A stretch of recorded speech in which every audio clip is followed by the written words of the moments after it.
ഈ രണ്ട് കൂട്ടരുണ്ടെങ്കിൽ ഈ രണ്ട് കൂട്ടരുടെയും ശരികൾ ഇവരുടെ തമ്മിൻ്റെ നടുക്കാണ്. ആ ശരി എന്താണെന്ന് മൂന്നാമതൊരാൾക്ക് അറിയില്ല. അത് അവർക്ക് മാത്രമേ അറിയുള്ളൂ. അതുപോലുള്ള ഒരാളാണ് നിങ്ങൾ ഈ പറയുന്ന സിനിമാക്കാരും സോഷ്യൽ മീഡിയയിലുള്ളവരും ബാക്കി എല്ലാവരും. അവരെക്കുറിച്ച് അറിയാനുള്ള ആ ഒരു ത്വരയുണ്ടല്ലോ, അത് ആദ്യം നിർത്തണം. ഒരു മോട്ടിവേഷനില്ല ഞാനങ്ങ് എടുക്കുന്നത്. നിനക്ക് പറ്റും, കാരണം നാളെ എനിക്ക് എന്താവുമെന്ന് അറിയാം. ഇപ്പോഴും എനിക്കറിയില്ല നാളെ എന്താവുമെന്ന്. അങ്ങനെ തോന്നിയ സമയത്ത് എൻ്റെ അമ്മ പറഞ്ഞതാണ്, മരിക്കാൻ എളുപ്പമാണ്, ജീവിക്കാനാണ് പ്രയാസം. നിനക്ക് ധൈര്യം ഉണ്ടെങ്കിൽ ജീവിച്ച് കാണിക്കൂ. മനുഷ്യരുടെ ഇടയിൽ ശരി എവിടെയാണ്? ശരിയും തെറ്റും നമ്മൾ പറയും അല്ലേ? അത് സിനിമാ ലോകത്തായാലും സാധാരണ ആൾക്കാരുടെ ലോകത്തായാലും എവിടെയാണ് ശരിയെ കാണുന്നത്? ഇപ്പോ നമ്മുടെ ശരികൾ നമുക്ക് വലുതാണ്. താരയുടെ ശരി താരയ്ക്ക് വലുതാണ്, താരയുടെ ശരി താരയ്ക്ക് ശരിയാണ്. പക്ഷെ മൂന്നാമതൊരാൾക്ക് ശരിയാവുന്നില്ല. ഇല്ല. ഓരോരുത്തർക്കും ഓരോ കാഴ്ചപ്പാടുണ്ട്. ഇപ്പൊ രണ്ടുപേര് കുറ്റാരോപിതരാക്കിയാൽ ഇവൻ ചെയ്തത് ശരിയായില്ല, അല്ലെങ്കിൽ ഇവൻ ചെയ്തത് ശരിയായില്ല എന്ന് രണ്ട് കൂട്ടർ പറയുന്നു. ഇവൻ അങ്ങനെ ചെയ്യില്ല, അല്ലെങ്കിൽ ഇവൻ അങ്ങനെ ചെയ്യില്ല. പക്ഷേ നമുക്കറിയില്ലല്ലോ, ഈ രണ്ട് കൂട്ടരുണ്ടെങ്കിൽ ഈ രണ്ട് കൂട്ടരുടെയും ശരികൾ ഇവരുടെ തമ്മിൻ്റെ നടുക്കാണ്. ആ ശരി എന്താണെന്ന് മൂന്നാമതൊരാൾക്ക് അറിയില്ല. അത് അവർക്ക് മാത്രമേ അറിയുള്ളൂ. അപ്പൊ നമ്മൾ കൂടുതൽ അതിനെക്കുറിച്ച്. പക്ഷെ സമൂഹത്തിൻ്റെതായിട്ട് ഉള്ള ശരി ഉണ്ടാവില്ലേ? സമൂഹത്തിന്റെ ശരി അനുസരിച്ച് ഒരു വ്യക്തിക്ക് ജീവിക്കാൻ പറ്റുമോ? പക്ഷെ അപ്പൊ നമ്മൾ അതിന്റെ സത്യം എന്താണെന്ന് കാണണ്ടേ? സത്യം കാണണം. അതിനാണല്ലോ നിയമവ്യവസ്ഥയുള്ളത്. ഇപ്പൊ കുടുംബത്തെ ഒരു കുടുംബം എടുക്കാം. ആ കുടുംബത്തിനകത്ത് നടക്കുന്ന എന്താന്ന് അപ്പുറത്തെ വീട്ടിലെ ആൾക്കാർക്ക് അറിയില്ല. അവർക്ക് എന്തും അവിടെ ഇരുന്ന് പറയാം. ഇപ്പൊ സമൂഹത്തിനെ വിചാരിച്ച് നമുക്ക് ജീവിക്കാൻ പറ്റില്ല. സമൂഹത്തിന് അറിയണം എന്നുണ്ടെങ്കിൽ അത് ഞാൻ ചോദിക്കട്ടെ, ഈ അങ്ങ് മൂന്നാറിലിരിക്കുന്ന ഒരാളുടെ കുടുംബത്തിനെ കുറിച്ച് നിങ്ങൾക്ക് അറിയണോ? അത് വേണ്ട. അതുപോലുള്ള ഒരാളാണ് നിങ്ങൾ ഈ പറയുന്ന സിനിമാക്കാരും സോഷ്യൽ മീഡിയയിലുള്ളവരും ബാക്കി എല്ലാവരും. അവരെക്കുറിച്ച് അറിയാനുള്ള ആ ഒരു ത്വരയുണ്ടല്ലോ, അത് ആദ്യം നിർത്തണം. അവരെ സാധാരണ ജനങ്ങൾക്ക് അറിയാനാകും. കാരണം അവര് കാണുന്ന സിനിമാ ലോകം എന്ന് പറഞ്ഞത് അത് അറിഞ്ഞോട്ടെ. പക്ഷെ അവരുടെ മുൻവിധിയിൽ അത് ഫയൽ ചെയ്യരുത്. അവരുടെ മുൻവിധിയിൽ അത് ഫയൽ ചെയ്ത്, സാധാരണക്കാരുടെ മുൻവിധിയിൽ അത് ഫയൽ ചെയ്ത്. എന്നുവെച്ചാൽ അങ്ങനെയല്ല, ഇപ്പം താര പറയരുത്. അപ്പൊ അത് തന്നെയാണ് സംഭവം. അല്ലെങ്കിൽ താരയുടെ പെർസ്പെക്റ്റീവില് താരയുടെ ശരിയെ അവരുടെ ശരികളാക്കി മാറ്റരുത്. നമുക്കെന്ന് വെച്ചാൽ രണ്ടുപേരുടെ ഇടയിൽ ഒരു ശരി ഉണ്ടാവും. ഇതിൽ ആരാണ് ശരി ആരാണ് തെറ്റ് നമുക്ക് പറയാൻ പറ്റില്ല. അത് നിയമം കണ്ടെത്തുക തന്നെ വേണം. നിയമം കണ്ടെത്തണം ഉറപ്പായിട്ട്. നിയമമോ അല്ലെങ്കിൽ ആ കുടുംബക്കാരോ, ഇപ്പൊ വീട്ടിലാണ് സംഭവം, ഈ അവർക്കും കണ്ടെത്താൻ പറ്റുമെന്ന് എനിക്ക് തോന്നുന്നില്ല. ഒരു ഭാര്യയുടെയും ഭർത്താവിൻ്റെയും ബെഡ്റൂമിലുള്ള പ്രശ്നം എങ്ങനെ ആ വീട്ടിൽ താമസിക്കുന്ന അച്ഛനും അമ്മയ്ക്കും അറിയില്ല താര. നമ്മളങ്ങനെ ഓവറായിട്ട് ഒരാളെ ഇതാക്കാൻ പറ്റില്ല. പിന്നെ മനുഷ്യ സഹജമായ ഒരു കാര്യമാണ്, അന്യന്റെ വീട്ടിൽ എന്ത് നടക്കുന്നു നമുക്കറിയാനുള്ളൊരു നമുക്ക് അതുണ്ട്. അത് തന്നെയാണ് നമ്മള് താര ഉൾപ്പെടെ ഞാൻ ഉൾപ്പെടെയുള്ള മനുഷ്യൻ ആഗ്രഹിക്കുന്നു. അമ്മയെ കുറിച്ച് ഞാൻ പറയുന്നത് കേട്ടിട്ടുണ്ട് അല്ലെ? അമ്മ പറഞ്ഞൊരു വരിയുണ്ട്, എന്താണ്, മരിക്കാൻ പ്രയാസമില്ല, ജീവിക്കാനാണ് പ്രയാസം. അങ്ങനെ ഒരു സംഭവം ഉണ്ടായിട്ടുണ്ട്.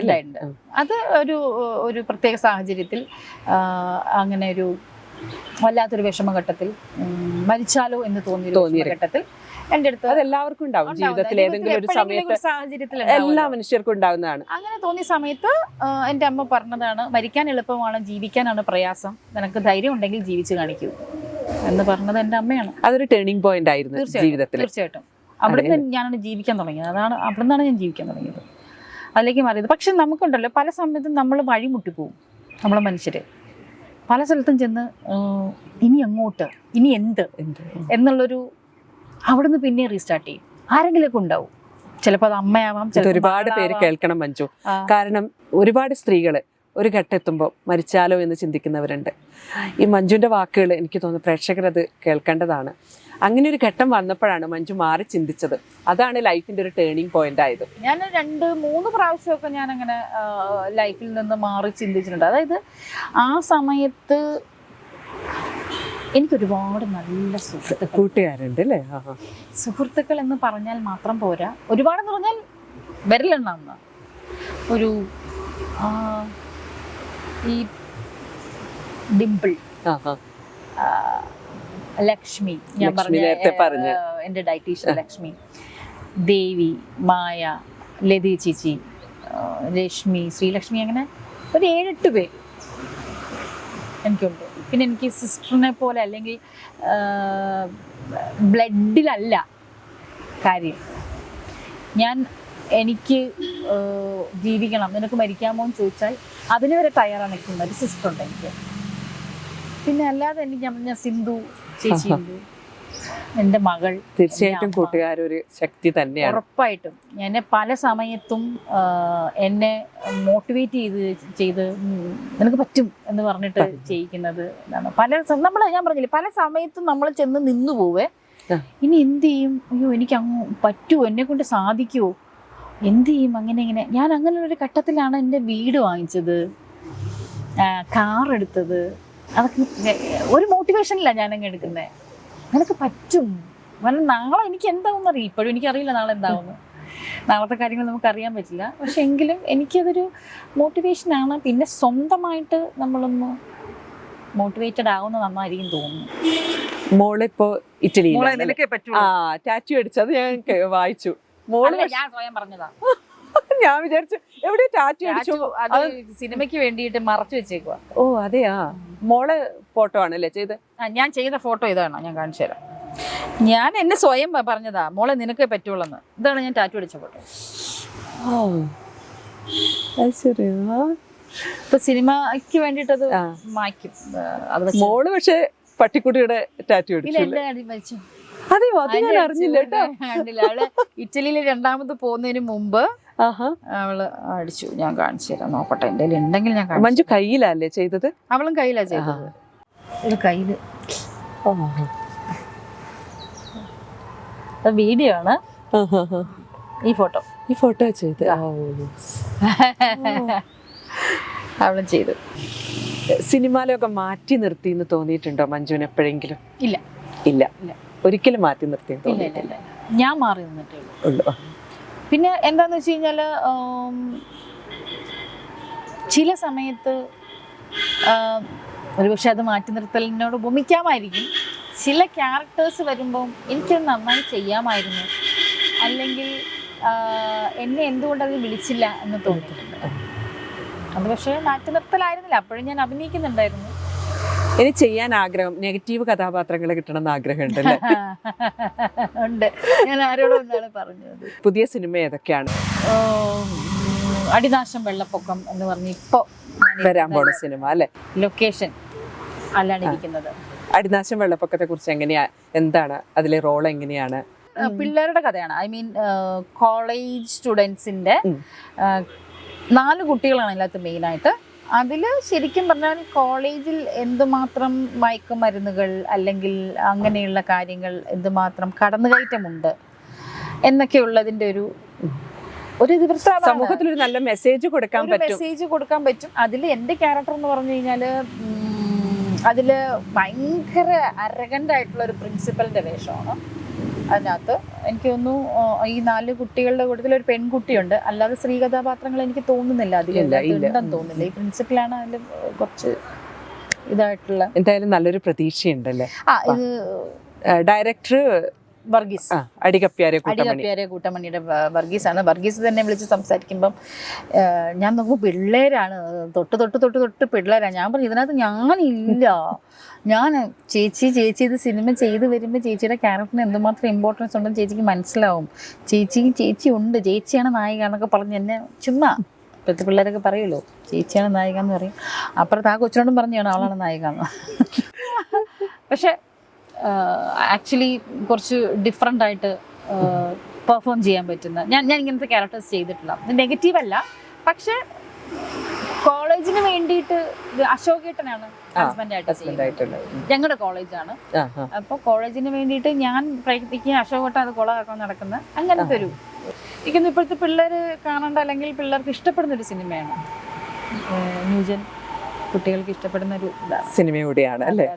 അപ്പൊ നമുക്ക് വരാൻ പോകുന്ന പ്രോജക്റ്റുകൾ ആക്ച്വലി എനിക്കൊന്നും അറിയത്തില്ല. എനിക്ക് തന്നെ അറിയത്തില്ല. എന്നാലും വരാൻ പോകുന്ന പ്രൊജക്റ്റുകൾ ഏതൊക്കെയാണ് എനിക്ക് തന്നെ അറിയത്തില്ല. അത് വന്ന് നിൽക്കുന്നത് എന്ന് തുടങ്ങുമെന്നോ ഒന്നും അറിയത്തില്ല. ഇഷ്ടംപോലെ കഥകൾ വന്ന് പറയുന്നുണ്ട്. നാളെ കഥ കേൾക്കാനൊക്കെ സമയമുണ്ടോ? എങ്ങനെയാണ്? ഞാൻ സമയം കണ്ടെത്താറുണ്ട്.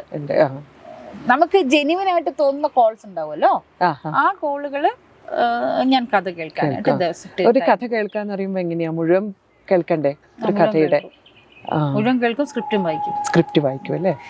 ചില ആൾക്കാരിപ്പം വന്നിട്ട് ഈ ക്യാരക്ടർ ചേച്ചി തന്നെ ചെയ്യണം എന്നുള്ളവർ നേരിട്ട് വന്ന് കഥ പറയും. ചിലവർ ഫോണിൽ കൂടെ പറയുള്ളൂ, ചേച്ചി ഇന്നതാണ് സംഭവം, ഇന്നതാണ് കഥ, ഇങ്ങനെയാണ് പോകുന്നത്, അതെനിക്ക് താല്പര്യമില്ല. ശരിക്കും നേരിട്ട് പറയുമ്പോഴാണ് അതിന്റെ ഫീലിൻ്റെ അല്ല, ഫോണിൽ കൂടെ അല്ലാതെ എന്ത് വിഷയവും, ഒരു വഴക്കായിക്കോട്ടെ, ഒരു സ്നേഹമായിക്കോട്ടെ, പ്രണയമായിക്കോട്ടെ, എന്തും ഐ ടു ഐ കോണ്ടാക്റ്റിൽ പറയുന്ന ഫീല് കിട്ടില്ല. അടിനാശം വെള്ളപ്പൊക്കാണല്ലോ ഇപ്പൊ അഭിനയിച്ചുകൊണ്ടിരിക്കുന്നത്. എവിടെ ഇതിന്റെ ലൊക്കേഷനൊക്കെ? കുട്ടിക്കാനത്താണ് ലൊക്കേഷൻ. നമ്മളിപ്പം മരിയൻ കോളേജിലാണ് ഷൂട്ട് ചെയ്യുന്നത്. നല്ല തണുപ്പാണ്. ഞാൻ ഇങ്ങനെ ഇരിക്കുന്നതേ ഉള്ളൂ ജാടയ്ക്ക്. നല്ല തണുപ്പാണ്. കൈയൊക്കെ പിടിച്ചു കഴിഞ്ഞാൽ നന്ന ഐസ് പോലെ ഇരിപ്പുണ്ട്. അതിന്റെ ഫുൾ ക്രൂ എങ്ങനെയാണ്? എല്ലാവരായിട്ടും കമ്പനി. ഞാൻ പൊതുവെ അങ്ങനെ എവിടെ പോയാലും അത്യാവശ്യം ഒരു ഫ്രണ്ട്ഷിപ്പ് കീപ്പ് ചെയ്യുന്ന ഒരാളാണ്. അന്നും ജാട പിടിച്ചിരിക്കേണ്ട കാര്യമൊന്നുമില്ലല്ലോ. എല്ലാവരും ചെയ്യുന്നത് തൊഴിൽ തന്നെയല്ലേ. പണ്ടായിരുന്നു അങ്ങനെ, ഇപ്പം അങ്ങനെയൊന്നും ഇല്ല. ഇപ്പം എല്ലാ പൊസിഷനിലുള്ളവർക്കും അതിൻ്റെതായ മൂല്യമുണ്ട്. ഒരു സിനിമ തീർക്കണമെങ്കിൽ ഒരു ആർട്ടിസ്റ്റ് മാത്രം വിചാരിച്ചാൽ നടക്കില്ല. അതിന് എന്തൊക്കെ പുറകിലുണ്ട്. ആർട്ടിസ്റ്റ് വേണം, ഡയറക്ടർ വേണം, അത് അസിസ്റ്റ് ചെയ്യാൻ, അല്ലെങ്കിൽ സ്ക്രിപ്റ്റ് വേണം. മെയിൻലി നല്ല സ്ക്രിപ്റ്റ് വേണം, ക്യാമറ വേണം, ലൈറ്റ് വേണം, പ്രൊഡക്ഷൻ വേണം. എത്ര പേരുണ്ടെങ്കിലും ആർട്ട്, മേക്കപ്പ്, കോസ്റ്റ്യൂം, അതിൽ ഒരാൾക്ക് വയ്യാതായാൽ അവിടെ തീർന്നു. ഇപ്പൊ ഈ പേര് അടിനാശം വെള്ളപ്പൊക്കം, എന്താ ഉദ്ദേശിക്കുന്നത്? അത് അവൻ പോലും കണ്ടുപിടിച്ചിട്ടില്ല. ഇല്ല, അല്ല, അടിനാശം വെള്ളപ്പൊക്കം. ചിലപ്പോ പ്രേക്ഷകർക്ക് അത് അറിയാനൊരു ആഗ്രഹം ഉണ്ടാവും, എന്താ പേര് കൊണ്ട് ഉദ്ദേശിക്കണത്. അത് നമ്മള് ഡയറക്ടറിനെ പറയണത്. അല്ല, ഇതിന്റെ സബ്ജക്ട് കുട്ടികളാണല്ലേ കൂടുതലായിട്ടും? കുട്ടികളാണ് ഇതിനകത്ത് മെയിൻ ആയിട്ടുള്ളത്. അതില് ഒരു പെൺകുട്ടി ഉള്ളത് എന്റെ മകൾ തന്നെയാണ്. മീൻസ് അഭിനയിക്കുന്നത് മകളായിട്ടാണ്. ഞാൻ എന്റെ പ്രിൻസിപ്പൽ പറഞ്ഞല്ലോ. പിന്നെ മറ്റ് ആരൊക്കെയാണ്? ബൈജുവേട്ടനുണ്ട്, ബാബു അനിണി ചേട്ടനുണ്ട്, ഷൈൻ ടോം ചാക്കോ ഉണ്ട്, തമിഴ്നാടൻ ജോൺ വിജയ്, തമിഴിൽ നിന്നുള്ള ജോൺ വിജയ് സാറുണ്ട്. പിന്നെ ഒരുപാട് പേരുണ്ട് കേട്ടോ. ആനയുണ്ട്. ആനയുണ്ട് അല്ലേ? സാധു എന്നാണ് ആനയുടെ പേര്. അപ്പൊ എന്തായാലും കുട്ടികൾക്ക് കൂടി ഒരു നല്ല കാഴ്ചയാവും. അത് സ്റ്റണ്ടിലാ വരുന്നത്. പിന്നെ കുറെ ആരൊക്കെയോ ഉണ്ട് കേട്ടോ. കോമ്പിനേഷൻ എനിക്ക് ഉണ്ടായിരുന്നത് ബാബു അനിണി ചേട്ടൻ, അശോകേട്ടനുണ്ട്. അശോകേട്ടനാണ് എനിക്ക് മെയിൻ കോംബോ. പിള്ളേരും അശോകേട്ടനുമാണ്. ബൈജുവേട്ടനുണ്ടായിരുന്നു. ഷൈനുമായിട്ടും കോംബോ ഉണ്ട്. ഒരുപാട് പേരുണ്ട്. മറ്റേ പയ്യനുണ്ട്. അവന്റെ പേരെന്താ? ശ്രീകാന്ത് വെട്ടിയാറുണ്ട്. സോഷ്യൽ മീഡിയയിലൊക്കെയുള്ള ശ്രീകാന്ത് വെട്ടിയാറുണ്ട്. അങ്ങനെ കുറേ ആൾക്കാർ, പിള്ളേരുണ്ട്, കുറേ കുട്ടികളും. അതിന്റെ കൂടെ മഞ്ജു, നമ്മുടെ ഷൈനും, അശോകനും, എല്ലാവരും കൂടി ചേർന്ന ഒരു നല്ലൊരു സിനിമയാവട്ടെ അടിനാശം വെള്ളപ്പൊക്കം. സിനിമയിൽ ഒരുപാട് ക്യാരക്ടേഴ്സ് ഇനിയും മഞ്ജുവിനെ കാത്തിരിക്കുന്നുണ്ട്. അപ്പൊ എല്ലാവിധ ആശംസകളും മഞ്ജുവിന്. ഒരുപാട് സന്തോഷം. Thank you so much.